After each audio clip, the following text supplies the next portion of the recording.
These are applicants. Oh, applicants. Applicants for your crew. I like the sound of that much better. You hold on to them. I'll be right down there. We're not going anywhere, sir.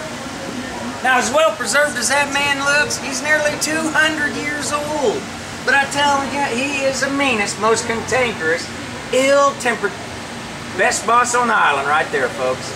I am the only boss on this island that'll still hire you. I wouldn't forget that, sir. What have you brought me this time? Are they landlubbers? Lovers? Oh, no, sir. These are seafaring folk. Seafaring folks? Yes, sir. Through and through. Well, I'm starting to see that. They are standing upright. Huh? Sea legs? They got and they got shoes on, too. Fine shoes, too. That's a big improvement over the last bunch you I brought. apologize about that last bunch, not a pair of months. No. Folks, we're going to head inside now to check out the rest of your qualifications, so follow me around the corner. You, sir, get back to work. You're getting your dollar's worth out of me today, sir. That ship has already sailed. Right this way, folks. Step lively, folks. Don't keep Mr. Tipped waiting. He'll dock your pay before you ever get started. And I am glad you got shoes on to hold until Oh, really? All right. Thank you. Thank you. Thank you. Enjoy it. Wow. Thank you. Enjoy it. Welcome. Anywhere along the railing here. All right.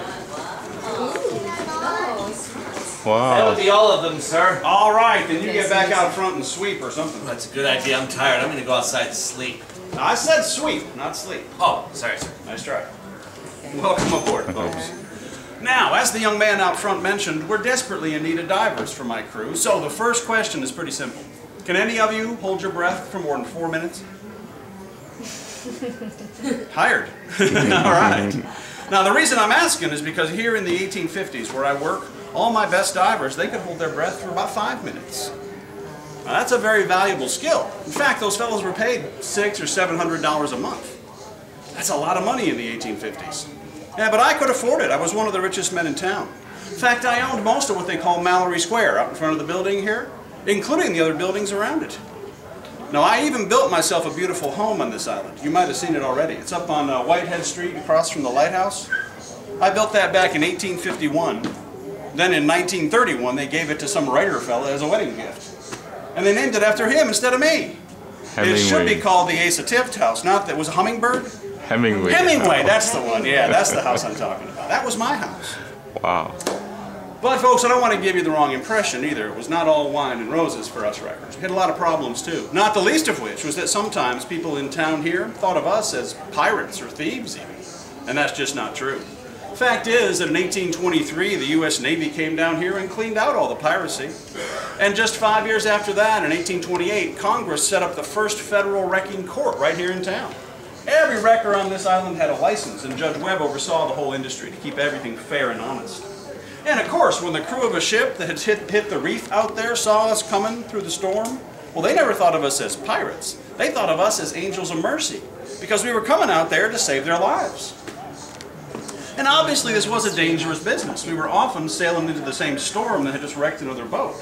So my boats often got damaged in those storms too, but nobody would insure my boats. Not even Lloyd's of London. Now, with all this danger and difficulty, you may wonder why we even did this job. Well, let's look around my warehouse a little bit here. I've got all kinds of things to show you. I've got ivory from Africa. Wow. Tobacco here from the Carolinas. Even cotton bales from Georgia. All things we recovered from wrecks around here. Wow. In fact, since you folks are here today, I want to tell you about another ship we salvaged. Now, this ship is called the Isaac Allerton, and the year is 1856. Now, the Isaac Allerton had just sailed from Europe to North America, carrying a load of fine Italian marble, tons and tons of it. All this marble was on its way to New Orleans to finish a construction project there. In fact, I have a sample of the marble and a picture of the construction project right here in the corner, if you'll follow me.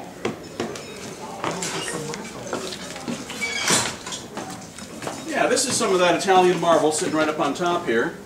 And the photograph next to it is the Customs House in New Orleans. That's where the marble was headed, to finish off that interior space there. Now, we saw the Isaac Allerton sailing by Key West. We saw them from our watchtower up on top of the building. We also saw that they were in trouble because there was a hurricane going on. So we were already in our boats and on the way out to help them when they got pushed across the reef by the storm and they started to sink fast. Now, we got there in time to save everyone's life. We got all the passengers and crew off the ship and took them to shore.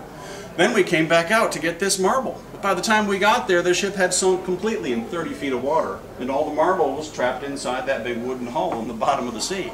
So we had to use some extreme measures to get hold of it. What we used, in fact, is right here. We filled this urn full of gunpowder, sealed it with sealing wax, gave it a submersible fuse, basically turned it into a bomb. We sunk it down next to the ship and blew it up. Now the idea was to punch a hole in the side of the ship to get the divers in and get the marble out. And it did work, we did punch a hole in the ship. But some people think we might have used a little too much gunpowder, as evidenced by the fact of this broken up flooring tile behind me over here. Because we did destroy a lot of that marble with the explosion. But we didn't destroy it all, no, not by a long shot. In fact, we salvaged several nice pieces. There's one out in the courtyard here, in fact. When you're done visiting me today and you step back outside, over in the corner to the right, there's a 1-ton slab of marble out there. That came from this wreck. Wow. It'll give you an idea of what we were dealing with on this one. Now, next thing I